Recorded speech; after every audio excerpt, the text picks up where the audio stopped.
वाह जी, क्या बात है। तो आज जरा बारिश के बाद मौसम साफ हुआ है, बादल थोड़ा साफ हुआ है और मॉनसून का मजा लेने के लिए तमाम सारे लोग इंडिया गेट पर मौजूद हैं। आज ही बस बातचीत के सिलसिले को जोड़ना है और सबको मालूम है आज का मुद्दा भारत पाकिस्तान के बीच का है। हर आदमी बोलना जानता है, हर बात रखना जानता है, और जो लोग कहते हैं कि बार बार ये मुद्दा वापस क्यों आता है, क्यों जनाब, क्यों ना आए, क्यों ना हिंदुस्तान का हर आदमी बेबाकी से अपनी बात रखे और जो बात रखे वही तो बाद में जाके ओपिनियन का फॉर्मेशन। हाँ, ये बात और है, काट छाट होती है, लेकिन भारत पाकिस्तान के मुद्दे पर हर आदमी बहुत साफ है। साफ है ना? कहाँ से हैं आप? बीदर। हाँ, बीदर, कर्नाटक से आए। हाँ, तो भारत पाकिस्तान के बीच में बातचीत, इस मसले पे तो बहुत साफ है। लोग कहते हैं पहले तो उधर शैतानियां बंद हो, फिर बातचीत की बात देखी जाएगी। क्या बात है? कहाँ तो घूमने आए इंडिया गेट? हाँ, इंडिया गेट घूमने। आप कहाँ से? प्रतापगढ़, राजस्थान से। राजस्थान से? हाँ जी। तो साहब पाकिस्तान की जो शैतानियां, जो बदमाशियां हैं, उस पर कुछ? सर, ईद का जवाब पत्थर देना चाहिए सर। ईद का जवाब पत्थर से देना चाहिए। क्या नाम हो गया हुजूर आपका? मुस्तफा। मुस्तफा साहब कहते हैं ईद का जवाब पत्थर से देना चाहिए। और जब पत्थर की बात आए तो क्या हो हुजूर, क्या होना चाहिए फिर? ऐसा है कि पाकिस्तान को पाकिस्तान के ही जैसा वो हमारे साथ कर रहा है उसी हिसाब से हमें जवाब देना चाहिए। थोड़ा भी डरना नहीं चाहिए, थोड़ा भी नाजुक नहीं होना चाहिए। थोड़ा भी डरना नहीं चाहिए, थोड़ा भी नाजुक नहीं होना चाहिए। और ये तमाम सारे लोग जो यहाँ पर मौजूद इंडिया गेट में, कहाँ से आए हैं आप? कहाँ से आए हैं? हर्ष विहार से। हर्ष विहार, दिल्ली से एक बड़ा इलाका, दिल्ली का, वहां से आए। और भारत पाकिस्तान पहले ये है कि वो अपनी शरारत से बाज नहीं आता और हमें मजबूर करता है कि हम बातचीत करें। तो क्यों करें? हमारे साथ जो मेहमान आज हम मौजूद हैं, मैं उनसे आपका तारुफ करा दें। एमएस बिट्टा साहब, chairman all India anti terrorist front, बहुत बहुत शुक्रिया साहब, बिट्टा साहब, हमारे बीच में आने के लिए। हमारे साथ बीच में मौजूद हैं राजीव त्यागी जी, कांग्रेस का पक्ष रखने के लिए बहुत बहुत शुक्रिया राजीव जी, हमारे बीच में आने के लिए। हमारे साथ इस समय के शर्मा जी मौजूद हैं, बीजेपी का पक्ष रखने के लिए बहुत बहुत शुक्रिया बीजेपी का पक्ष रखने के लिए के शर्मा जी। और हमारे साथ बीच में मौजूद हैं शशि भूषण शर्मा जी, विदेशी मामलों के जानकार साहब। और मैं सबसे पहले बिट्टा जी आपके पास आना चाहता हूं। सवाल यह है कि वो मानता नहीं और बार बार दबाव अंतरराष्ट्रीय मंच पे, अरे भाई मैं मैच ही तो हारा था और क्या हुआ था, एक छोटा सा मैच हार गया। सबसे पहली बात तो ये है कि हमारे देश में भी सबसे बड़ी समस्या ये है कि क्रिकेट को हमने इतना ऊपर कर दिया है, जवान एक साइड पे, क्रिकेट एक साइड पे। जब हमारा जवान शहीद होता है मातृभूमि की सीमाओं की रक्षा करते हुए, उस वक्त तो कोई दिखाई नहीं देता, पर जब क्रिकेट के मैच जीता जाता है या हारा जाता है तो फिर बड़ी चर्चाएं होती हैं। एक बात तो स्पष्ट है, हिंदुस्तान की सरकार को, सारी पॉलिटिकल पार्टियों को यूनाइटेड नेशन में जाकर के सबसे पहला मुद्दा होना चाहिए कि पाकिस्तान को टेररिस्ट कंट्री डिक्लेयर किया जाए। यह सबसे पहला मुद्दा होना चाहिए। अगर पाकिस्तान को टेररिस्ट कंट्री डिक्लेयर करने की बात ही नहीं करेंगे तो कश्मीर पे चर्चा चलती रहेगी। कश्मीर हमारा है, ये हमारा रहेगा, उसका कोई चर्चा नहीं है। पर पाकिस्तान को टेररिस्ट कंट्री डिक्लेयर करने के लिए हिंदुस्तान तो सवाल ये है, हाँ मुझे मालूम है कि पाकिस्तान को आतंकवादी देश घोषित करो, उसके बाद कोई बातचीत का सिलसिला शुरू होगा। और इस पर तमाम सारी पॉलिटिकल पार्टीज को अपना मत, अपना मुद्दा बिल्कुल साफ करना होगा। आज इसी पर बातचीत होगी। हमारे साथ हमारी प्यारी जनता मौजूद है बातचीत करने के लिए, अपना पक्ष रखने के लिए। वक्त एक छोटे सा ब्रेक है, ब्रेक के बाद हम फिर हाजिर होते हैं। आप बने रहिए हमारे साथ।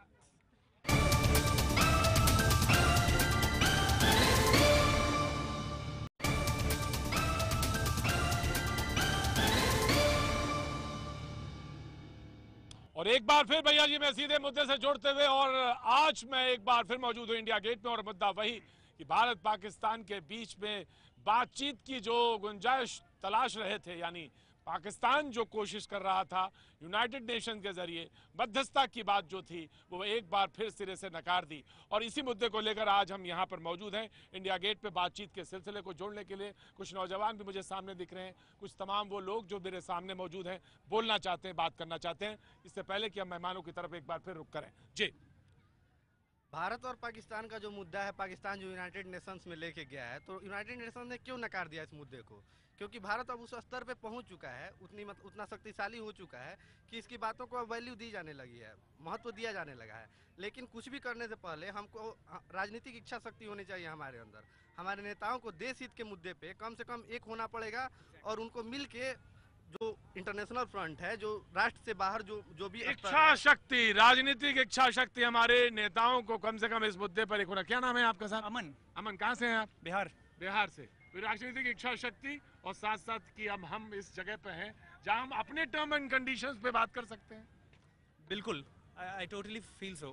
India has reached that summit that now India can put his points, and the United Nations or any nation, like no other nation, can take decision on behalf of India, because India has become that capable. We are truly sovereign now, I can say this, and that's why United Nations is not giving weightage to any sort of talk. जी, United Nation उतना वजन नहीं दे रहा इसलिए पाकिस्तान को। आपका नाम? मेरा नाम समीर हुआ। जी समीर साहब। हाँ, तो सबसे पहले इनिशिएटिव हमें लेना चाहिए। जब तक इनिशिएटिव हम नहीं लेंगे तब तक कुछ नहीं होगा। इनिशिएटिव में क्या होना चाहिए? इनिशिएटिव में बहुत सारी चीजें हैं। Pakistan terrorist nation first, India should declare terrorist nation first. सवाल ये है बिट्टा जी, जो आपने बात शुरू की थी वहीं पे मैं लौट के आया। टेररिस्ट नेशन घोषित करिए, राजनीतिक इच्छा शक्ति की बात कर रहे हैं, पॉलिटिकल पार्टीज को आगे लाने की बात कर रहे हैं। सवाल ये है कि पेच कहाँ फंसा हुआ है? सबसे पहले जो हुर्रियत के नेता है, जो खुलेआम पत्थरबाजों की, आतंकवादियों की, आईएसआई की खुल के सपोर्ट करते हैं और जेलों में कई बंद हैं, पहले उनकी जेलों को शिफ्ट करके तिहाड़ जेल तो लेके आए सरकार, वहां पे रखना, फिर वहां से इनका जलूस निकलना, ये अच्छी बात नहीं है। सबसे पहले सरकार की इच्छा शक्ति होनी चाहिए कि महबूबा मुफ्ती से समर्थन वापस ले। डबल काम नहीं चलेगा। पीडीपी से संबंध विच्छेद होना चाहिए। अगर आपने लड़ाई पंजाब के अंदर, क्या आतंकवाद के लड़ाई खिलाफ की लड़ी क्या उस वक्त समाप्त नहीं हुई? कांग्रेस, बीजेपी, सीपीएम, सीपीआई सारी पॉलिटिकल पार्टियां थी। पंजाब में आतंकवाद समाप्त हुआ, गवर्नर रूल लगा, ऐसा श्रेय गवर्नर थे, पंजाब में अमन शांति आया। सवाल सबसे बड़ा ये है कि जम्मू कश्मीर के अंदर बीजेपी पीडीपी से समर्थन वापस ले और अच्छा सा गवर्नर लाए और पंजाब की तरह गोली का जवाब गोली इन पत्थरबाजों को निपटने के लिए, जो हमारे जवानों के ऊपर रोज गोलियां बरसाते हैं, गोली का जवाब गोली देने के लिए सरकार वचनबद्ध हो। कैसे आतंकवाद समाप्त नहीं होगा? कश्मीर तो कोई मुद्दा ही नहीं है, कश्मीर हिंदुस्तान का हिस्सा है, कश्मीर की तो कोई चर्चा हो ही नहीं सकती। जितना मर्जी वो शोर मचा ले पाकिस्तान, अब यूनाइटेड नेशन में उसकी हार हुई और आगे भी पाकिस्तान की हार होगी। सवाल ये है कि के शर्मा जी, मैं आपके पास आना चाहता हूं, बीजेपी का रुख जानना चाहता हूं कि सवाल ये है कि इच्छा शक्ति सरकार में, पॉलिटिकल पार्टीज में, एंड वो सवाल ये उन्होंने कहा कि आतंकवादी देश घोषित करने में आप पीछे क्यों हट रहे हैं? देखिए प्रतीक जी, हम शहीदों के स्मारक के सामने खड़े हैं। मैं आपको बड़े विश्वास के साथ बताना चाहता हूं कि पाकिस्तान जिस भाषा में समझना चाहेगा, यह देश जो है उस भाषा में पाकिस्तान को सबक सिखाएगी। आज हमारे सैनिक यदि वो गोली की भाषा समझना चाहता है तो हमारे सैनिक यहाँ उसे गोले की भाषा से समझाएंगे, और यदि वो बातचीत की टेबल में समझना चाहता है तो आज देश में मोदी जी जैसा एक ऐसा प्रबल राजनीतिक इच्छा शक्ति रखने वाला नेतृत्व है जो उसे जो है उसके टेबल में भी हम उसको सबक सिखाएंगे। जहां तक देखिए बातचीत की बात आपने की, मैं आपको बता दूं हमने मैं शर्मा जी माफी चाहूंगा आपसे, मैं माफी चाहूंगा आपसे, मैं बीच में टोक रहा हूं, लेकिन मैं माफी के साथ कह रहा हूं, लेकिन सबक तो वो नहीं सीख रहा है। आप कुछ भी करिए, सबक तो वो नहीं सीख रहा है ना। नहीं प्रतीक जी, वो सबक सीख रहा है। जो भी कार्रवाई आप हो रही है वो बौखलाहट में कार्रवाई है। और जहां तक मैंने कहा कि बातचीत का है, बातचीत के लिए भारत ने शर्त रखा है, हमने इसी शर्तों पर जो है बातचीत को बंद किया था। हमने कहा था कि पहले आप सीमा पार आतंकवाद को बंद कीजिए, इसके बाद वार्ता जो होगी तो सिर्फ दो देशों के बीच होगी, उसमें कोई तीसरा पक्ष नहीं होगा। और हमने यही नहीं, जहां तक आतंकवादी देश घोषित करने की बात है, आज यदि विश्व फोरम में हर जगह माननीय प्रधानमंत्री जी जहां भी जाते हैं, मोदी जी जाते हैं, वो आतंकवाद का मुद्दा उठाते हैं, पाकिस्तान के परोक्ष आतंकवाद का मुद्दा उठाते हैं और उसको हर जगह बेनकाब करने का काम किया है। और ये काम करने की शक्ति आज इस प्रबल राजनीतिक इच्छा शक्ति यदि किसी सरकार में है तो वो भारतीय जनता पार्टी में। ऑफकोर्स हमारे आ रहे जनता के बीच में मुद्दा है, जनता ही बोलेगी, ये जनता का ही मुद्दा है। सवाल है राजीव जी, राजनीतिक इच्छा शक्ति है, उन्होंने कहा कि इसमें प्रधानमंत्री जहां जा रहे हैं अलग थलग करने का काम वो कर रहे हैं। देखिए, पाकिस्तान के विषय पे हमें महान इंदिरा गांधी जी से सीखना चाहिए। इंदिरा गांधी जी 14 साल प्रधानमंत्री रही, एक दिन एक क्षण के लिए पाकिस्तान नहीं गई और उन्होंने अपनी शर्तों पे सारे कार्य किए और बांग्लादेश का गठन भी किया और पाकिस्तान को तोड़ करके किया। मैं ये कहना चाहता हूँ कि बातों को टेलीविज़न से चीज़ें सर नहीं होंगी, टेलीविज़न भाषण देने से चीज़ें सर नहीं होंगी, धरातल पे आपको काम करना पड़ेगा। और उसके लिए बेस्ट है कि अधिकार खोकर बैठ रहना यह महादुष्कर्म है, न्यायार्थ अपने बंधु को भी दंड देना धर्म है। इस तत्व पर ही कौरवों का पांडवों से रंज हुआ, जो भव्य भारतवर्ष के कल्पांत का कारण हुआ। कैसे आप कह सकते हैं, जब आपका अधिकार है, कश्मीर से लेकर कन्याकुमारी भारत एक है। पाकिस्तान और हिंदुस्तान में सिर्फ एक अंतर है कि हिंदुस्तान आज मंगलायन करने का काम कर रहा है और पाकिस्तान हमारी सीमाओं में घुसने का काम कर रहा है। ये फेल्ड स्टेट है। सबसे बड़ी बात है, मेरा व्यक्तिगत मत है इस मामले में और बहुत स्पष्ट कह देता हूं, बिल्कुल पाकिस्तान को निश्चित रूप से जब अंग्रेज हमने भगाए थे देश से, तो 200 साल गुलाम रहा देश। तो 200 साल वाला गुलाम देश आज विश्व की इकोनॉमीज में फर्स्ट 10 इकोनॉमीज में शामिल है।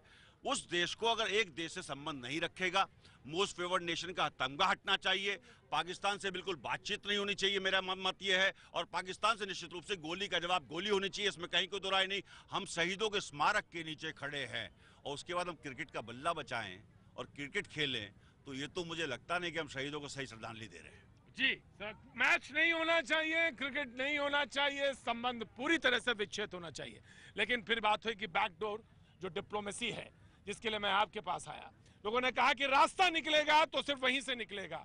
भारत पाकिस्तान के बीच में कहीं कोई सुलह का, कहीं कोई बीच डिप्लोमेसी से ही वो रास्ता जाता है, वहीं से निकलेगा और वहीं पे बातचीत की टेबल पे ही सुलझाया जा सकता है, जंग से नहीं होगा। नहीं, उसमें प्रतीक जी मेन मुद्दा क्या है, भारत पाकिस्तान का ये आज से नहीं है, 60 सालों से है। जो भी सरकार रही अपने हिसाब से बताई, उसका पक्ष विपक्ष हुआ, लेकिन विदेश नीति जो है वो सेंटिमेंट्स में नहीं चलती है।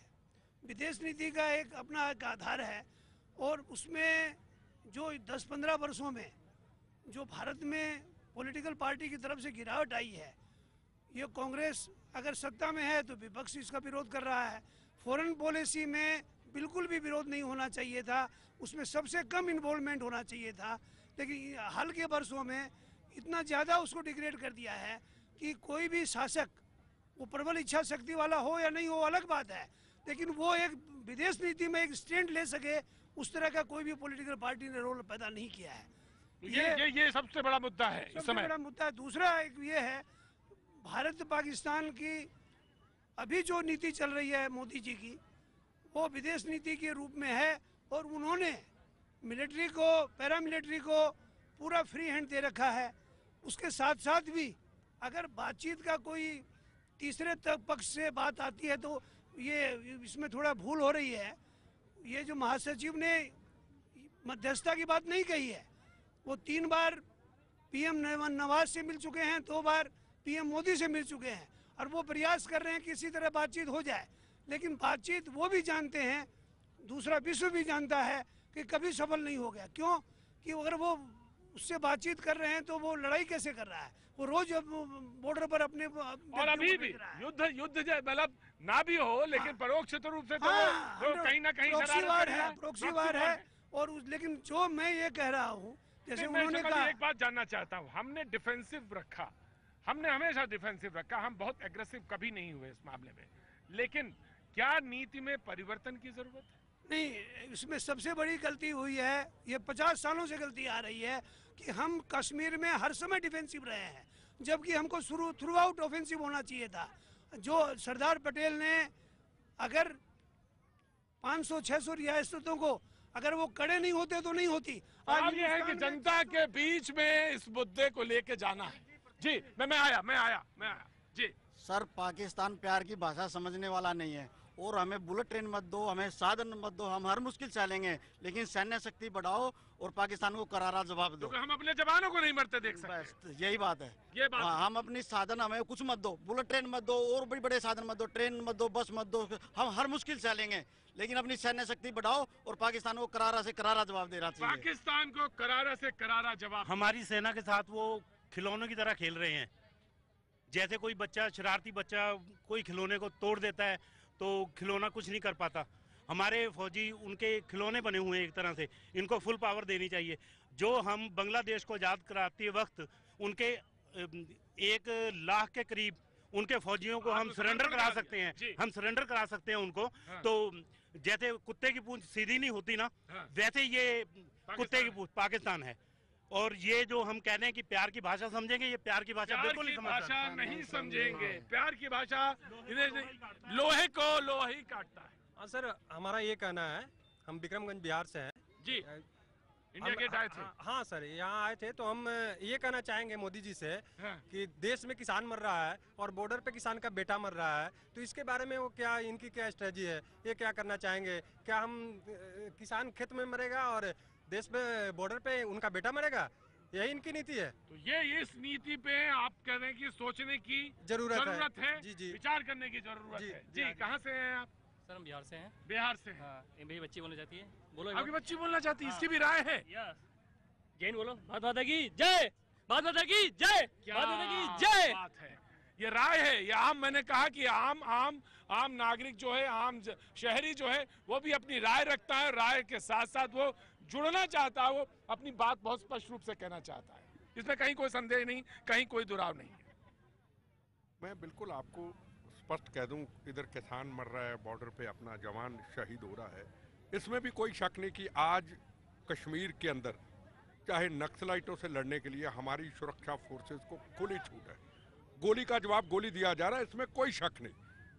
पर यह तब जाके आतंकवाद की लड़ाई पंजाब की तरह समाप्त होगी जिस दिन वहां गवर्नर रूल रहेगा। बार बार मैं सरकार से डिमांड कर रहा हूं। और वहां हुर्रियत के जितने भी नेता है, जलानी जैसे नेता है, अभी उनका एक्सपोज हुए, हजारों करोड़ रुपया उनका हवाला का सबके सामने एक्सपोज हुए। कहाँ है? अभी भी वो वहीं बैठे। सरकार लाए, यहाँ लाके कार्रवाई करके उनके खिलाफ कार्रवाई करे। ऐसे चलने वाला नहीं है। जितनी देर तक सरकार अपनी नीति को स्पष्ट ना करे, एक तरफ हमारे जवानों को शहीद कर देते हैं, पत्थरबाज हमारे जवानों पे पत्थर फेंकते हैं, दूसरी तरफ महबूबा मुफ्ती उनके साथ हमदर्दी करती है, अमर अब्दुल्ला हमदर्दी करता है, और ये कैसे चलेगा? दो चीजें नहीं चलेंगी। दो चीजें सरकार आपकी है। सवाल यही है खड़ा किया गया कि पीडीपी आपके रिलेशन और जो मौजूदा स्थिति है उस पर। प्रतीक जी, जहां तक अभी बिट्टा साहब कह रहे थे पत्थरबाजों की बात, पत्थरबाजों के ऊपर कार्रवाई करने की बात हमारी सेना ने कही है, हमारी सरकार ने कही है। हम पत्थरबाजों के साथ कोई मुरब्बत नहीं करेंगे। अलगाववादी तत्वों के साथ में हमने वहां पर छापे मारे हैं, उनके पैसे जो भी चीजें सामने आई हैं उसके ऊपर भी हम तत्काल जो है कार्रवाई कर रहे हैं और ये कार्रवाई जारी रहेगी। मैं पूरे विश्वास के साथ कहना चाहता हूं कि केवल एक फ्रंट पे कश्मीर की लड़ाई नहीं हो सकती, चौतरफे फ्रंट से हमको लड़ना होगा। सेना अपना काम कर रही है, सरकार अपना काम कर रही है, और वहां पर जो संवेदनशीलता के साथ जो काम करना है कश्मीर के साथ वो भी हम कर रहे हैं, और अंतर्राष्ट्रीय मंच पर जो कदम हमें उठाना चाहिए वो भी उठा रहे हैं। और निश्चित तौर से मैं कहना चाहता हूं, भारत कहीं कमजोर नहीं है, भारत की सेना कमजोर नहीं है, आज की वर्तमान सरकार कमजोर नहीं है, और इसलिए मान लेना चाहिए। कौन है फिर? सवाल यह है कि कमजोर कौन है? हो रही है, और निश्चित तौर से इसके परिणाम आने वाले समय में सामने आएंगे। जी देखिए, एक मिस्टेकन आइडेंटिटी हो जाएगी। मीडिया से लेके सब जगह कश्मीर कश्मीर का हम बात करते हैं। भारतवर्ष की बात करें हम, कश्मीर से लेके कन्याकुमारी तक भारतवर्ष एक है। हम लड़ाई अपनी सीमा को अक्षुण्ण लड़ने की लड़ रहे हैं पाकिस्तान के साथ, और वो लड़ाई हम लोग निश्चित रूप से पूरे देश में लड़ते हैं उसके साथ, क्योंकि प्रॉक्सी वार पाकिस्तान करता है हमारे साथ। हमारा कहना बहुत स्पष्ट है कि भारतीय जनता पार्टी से लेकर के भारतीय जनता पार्टी के जो सहयोगी दल है उनको अपनी स्पष्ट नीति रखनी पड़ेगी, विशेष रूप से पीडीपी को अपनी स्पष्ट नीति रखनी पड़ेगी, जिसको भारतीय जनता पार्टी सपोर्ट कर रही है। क्या पीडीपी ये कहेगी कि बुरहान वानी आतंकवादी थे? क्या पीडीपी ये कहेगी कि जितने गिलानी से लेकर के हुर्रियत के नेता हैं उनको क्या नाम उसका आतंकवादी की श्रेणी में रख के इनको जेल में डालना चाहिए? तो निश्चित रूप से भारतीय जनता पार्टी को इस पर सवाल उठाने होंगे।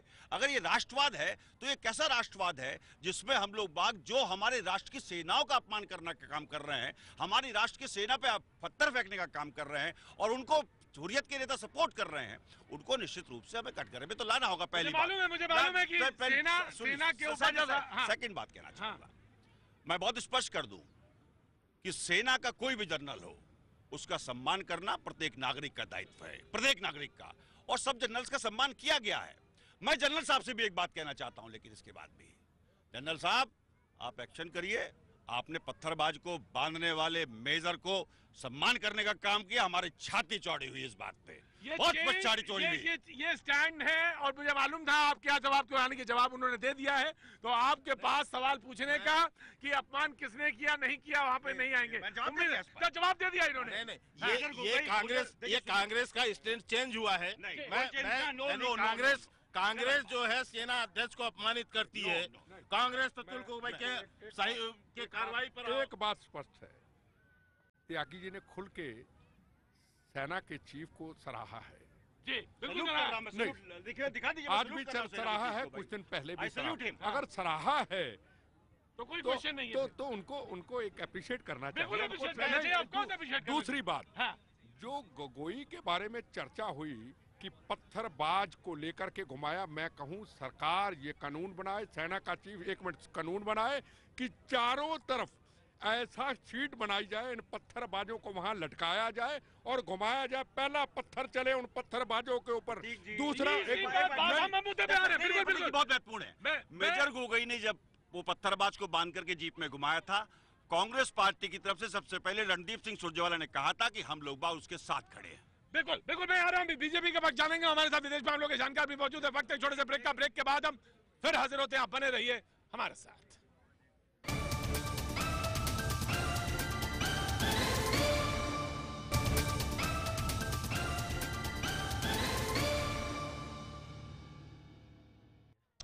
बाजी एक बार आपका फिर स्वागत है और मैं मौजूद हूँ इंडिया गेट पर और बातचीत का मसला वही इंडो पाकिस्तान की बातचीत पे मसले पर कि आखिर बातचीत का वो समय कब आएगा या नहीं है, और वो जो बार बार यूनाइटेड नेशन जाता है उसी बात को लेकर मसला।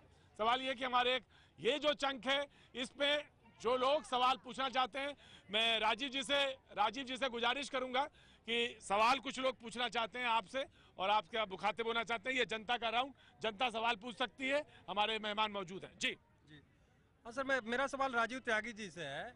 जैसे संदीप दीक्षित जी ने कहा कि हमारे सेना अध्यक्ष एक सड़क छाप गुंडा की तरह बयान देते हैं, तो मैं राजीव त्यागी जी से जानना चाहूँगा, क्या कांग्रेस के आदर्श मीरवाइज यासीन मलिक और फारूक अब्दुल्ला जैसे बयान देने वाले लोग हो गए क्या?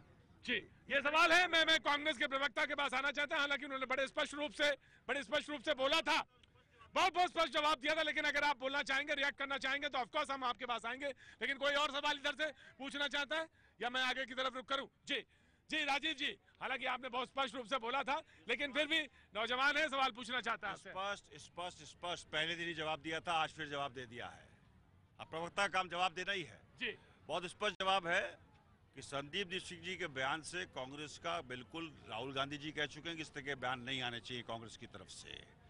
सेना के जनरल का सम्मान करना 125 करोड़ लोगों के नागरिकों का कर्तव्य है, उनको सम्मान करना चाहिए, क्योंकि सेना अगर ठीक खड़ी है तभी हम लोग बाग अपना काम कर पा रहे हैं।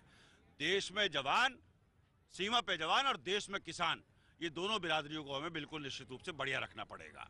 रही बात इसकी, संदीप दीक्षित जी के बयान, इस तरह के बयान आते रहेंगे, उससे कोई परवाह नहीं करनी चाहिए। हमें अपनी सेना के साथ खड़ा रहना चाहिए। कांग्रेस पार्टी पूर्णतया सेना के साथ खड़ी है। और लास्ट सेंटेंस कहना चाहूंगा, कांग्रेस पार्टी है जिसने नारा दिया था जय जवान जय किसान। सीमा के जवान की भी जय हुई और देश के किसान की जय भी हुई। लेकिन अब जो है मर जवान और डर किसान। मर जवान और डर किसान, ये है हकीकत है या नहीं? मैं जानूंगा के जी, आपके पास आऊंगा। लेकिन सेना के ऑफकोर्स मैं आ रहा हूँ भैया, उन्होंने जवाब दिया। लेकिन सवाल यह है कि शशि जी, जिस तरह की माहौल है, जिस तरह का एटमॉस्फेयर है कश्मीर को भी लेकर और अंतर्राष्ट्रीय बिरादरी में, भारत जो अपने स्टैंड को बिल्कुल फर्म खड़ा हुआ नजर आ रहा है, उसमें प्रतीक जी मैं आपसे सहमत हूँ कि भारत का स्टैंड काफ़ी अच्छा है और उसमें किसी तरह से डरने की आवश्यकता नहीं है। सेना को उन्होंने फ्री हैंड दे रखा है। और मोदी जी के साथ जो मैं विदेशी मामले का जानकार की हैसियत से कह रहा हूँ कि सबसे बड़ी परेशानी भारत के आंतरिक लोकतंत्र, राजनीतिक पार्टियों की बदमाशी है। क्यों बदमाशी कह रहा हूँ मैं? यानी आप कह रहे हैं कि पॉलिटिकल पार्टीज जो हैं उनकी बदमाशी है। विदेश नीति में वो अपनी राजनीति रोटी सेकना चाह रहे हैं। विदेश नीति में जितना कड़ा रुख रहेगा सरकार का, सबों का कर्तव्य है उसका साथ देना। के शर्मा जी का अब आसान हो जाएगा बोलना हमारे समझ से। प्रतीक जी, अभी राजीव जी कह रहे थे कि इस तरह के बयान आए उस पर ध्यान मत दीजिए, लेकिन जब बयान देते हैं तो सेना का मनोबल स्वाभाविक एक बार नीचे गिर जाता है और मैं समझता हूं कि उसके उठान के लिए इनको उनके संदीप दीक्षित पर कार्रवाई भी करनी चाहिए। और जहां तक इन्होंने जय जवान जय किसान की बात की, हमारी अटल जी की सरकार थी, हमने जय जवान जय किसान के साथ में जय विज्ञान भी जोड़ा। लेकिन आज फिर जो है कांग्रेस किस तरह का नारा लगा रही है, ये सेना के मनोबल को और किसानों के मनोबल को गिराने वाला नारा लगाते हैं। ये यही आज कह रहे हैं, डर जवान और मर किसान का जो नारा लगाकर ये पुनः जो है देश के आत्मविश्वास को नीचे करने वाली बात है। मैं समझता हूं आज भी, और ये सारी पब्लिक मिलकर इस बात को कहने के लिए तैयार है कि आज भी देश की जनता जय जवान जय किसान और जय विज्ञान के नारे के साथ। देखिए, ये राजनीतिक मंच नहीं था, हालांकि मेरे मित्र ने इसको राजनीतिक मंच बना दिया। हम तो पाकिस्तान जलेबी खाकरा खाने नहीं गए थे। 10 साल मनमोहन सिंह साहब रहे, इंदिरा जी का मैंने जिक्र किया, 14 साल वो नहीं गई पाकिस्तान के टुकड़े टुकड़े किए। हमसे सवाल पूछ रही है सरकार, 3 साल में आपने उफा आपने बात की, उसके बाद क्या हुआ? 229 जवान शहीद हो गए। हमारा सीना तो नहीं चढ़ा होता, आपका चिड़ा होता होगा। पूरा 1351 बार सीमाओं का अतिक्रमण पाकिस्तान कर चुका 3 साल में। सरकारों का तुलना जो होगी अब प्रतीक जी प्रजातंत्र में, पूर्ववर्ती सरकार से तुलना होगी या आने वाली सरकार ये बताए? जब हम विपक्ष में होते हैं, हम तो कभी पाकिस्तान पे, आतंकवाद पे, शहीदों पे राजनीति नहीं करते हैं। हम ये याद दिलाना चाहेंगे, जो बयान आपने दिए थे 2014 के चुनाव प्रचार में, उन बयानों पे खड़े उतरी रही है, कांग्रेस आपके साथ खड़ी है। प्रतीक जी देखिए, कांग्रेस और भाजपा में अंतर क्या है? ये जो हमारे जवान शहीद हुए हैं, ये उनकी गिनती बताते हैं कि 270 जो है जवान शहीद हुए हैं। इसकी गिनती नहीं बताते कि कितने आतंकवादी हमने सीमा पर मारे हैं। हमने इसी दौरान 400 आतंकवादियों को वहां आइसोलेट किया है। ये कभी भी उसका चर्चा नहीं करेंगे। क्यों? देश के मनोबल को बढ़ाने के लिए, देश के जवानों का मनोबल बढ़ाने के लिए हमें जो है देश के जवानों के लिए साउथ एशियन टेररिज्म पोर्टल के हिसाब से और इंडियन मिलिट्री की साइट्स के हिसाब से मैं जो आंकड़े दिए हैं पहले उसको दिए और उसी के हिसाब से दे रहा हूं आगे। 2014-4 में जब हमने अटल बिहारी वाजपेयी साहब से सरकार ली थी, उस वक्त पूरे कश्मीर में 2000 आतंकवादी थे, 2000 आतंकवादी। और 2014 में जब हम गए थे तो 172 आतंकवादी हम छोड़ के गए थे। वो बढ़कर के 395 आतंकवादी हुए हैं। मैं पूछना चाहता हूं, हमने तो 172 छोड़े थे, 395 कैसे हो गए? मैं तो आतंकवादियों का आंकड़ा भी दे रहा हूं, जवानों का आंकड़ा भी दे रहा हूं, किसानों का आंकड़ा भी दे रहा हूं। ये तो बताइए कितने हमने आइसोलेट किए। आज स्वयं गृह मंत्री जी ने अभी प्रेस कॉन्फ्रेंस करके आज से 10 दिन पहले स्पष्ट किया है कि लगभग 450 आतंकवादी हमने आइसोलेट किया। आपने मारे, आप उसका श्रेय लेना चाहते हैं, लेकिन पीडीपी की गोद में आप बैठे तो उसका श्रेय भी तो लीजिए। मेरा क्वेश्चन सिर्फ इतना सा है कि क्या आइडियोलॉजिकल कॉन्फ्लिक्ट कभी भी हिंड्रेंस होना चाहिए in the pursuit of national interest? क्या हम हमेशा कभी ये पार्टी पॉलिटिक्स वाली फाइट से ऊपर उठ के कभी नेशनल इंटरेस्ट के बारे में सोच सकते हैं? हमेशा तुमने ये किया, it's a blame game, it's always a blame game. जी शशि भूषण बातों को इन बच्चों ने कहा, वो सबसे सोचने की बात है। विदेश नीति में आंतरिक राजनीति इतनी प्रभावशाली और निम्न स्तर की नहीं होनी चाहिए, पहली बात। दूसरी, विदेश नीति में कश्मीर का जो मामला है वो दूसरी नीतियों से अलग है। कश्मीर बहुत सेंसिटिव इशू है और उस सेंसिटिव इशू को जिस ढंग से अभी जो सरकार केंद्र की है उसकी भी गलती है, लेकिन अभी कश्मीर की पॉलिसी उसकी सही है। जी, सवाल यह है कि जनता यहाँ पर मौजूद है, उसने कहा कि घालमेल नहीं होना चाहिए, तो आज बातचीत के रुख को यही रोकना है और कल फिर आपसे कहीं किसी चौराहे फुटपाथ पर मुलाकात होगी। तो बने रहिए हमारे साथ।